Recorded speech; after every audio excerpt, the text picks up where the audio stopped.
Scandaleux et indigne.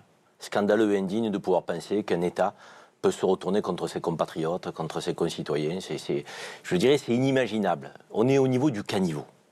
Et je pense que ça n'honore pas ceux qui portaient un combat légitime, celui des Gilets jaunes, des fins de mois difficiles. Ils se décrédibilisent, ils se disqualifient en allant sur ce terrain-là. Il se porte comme un spécialiste du terrorisme, si on l'écoute. Vous pensez un attentat, il saurait aller se faire exploser. Non mais je rêve. Il faut revenir à la raison. Dans ces moments-là, il faut que la nation soit soudée, rassemblée.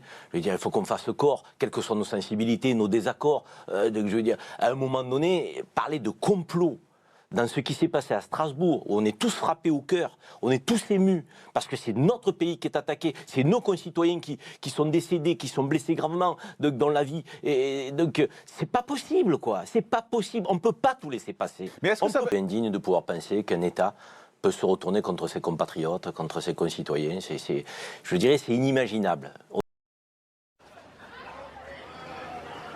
À la fin des années 60 et jusqu'au début des années 80, des attentats meurtriers ébranlent l'Italie.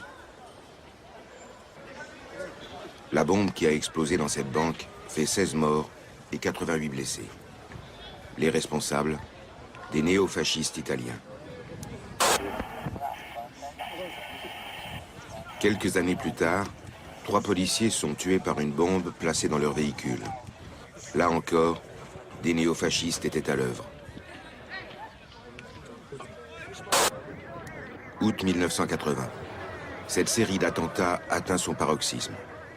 Une bombe de grande puissance explose dans la salle d'attente de la gare de Bologne. Une aile du bâtiment s'écroule et on dénombre 85 victimes dans les ruines. Jamais dans l'Europe d'après-guerre, il n'y avait eu autant de morts lors d'un attentat.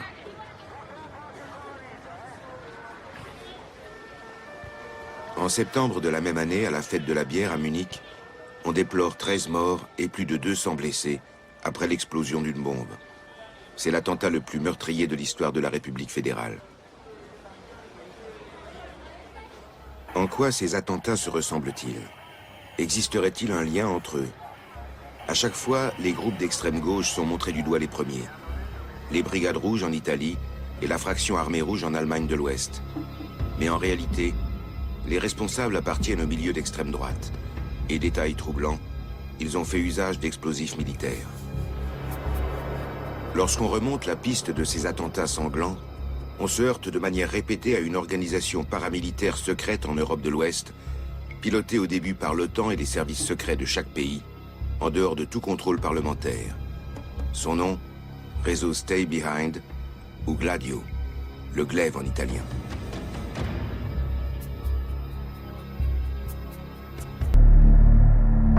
Le 24 octobre 1990, devant les élus de la nation italienne, Giulio Andreotti, l'ancien chef de gouvernement, révèle au monde entier l'existence d'une armée secrète européenne placée sous commandement de l'OTAN et des États-Unis.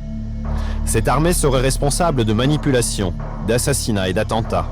Selon Andreotti, l'armée secrète agissait avec l'approbation des États, ou du moins d'une partie des élites gouvernantes.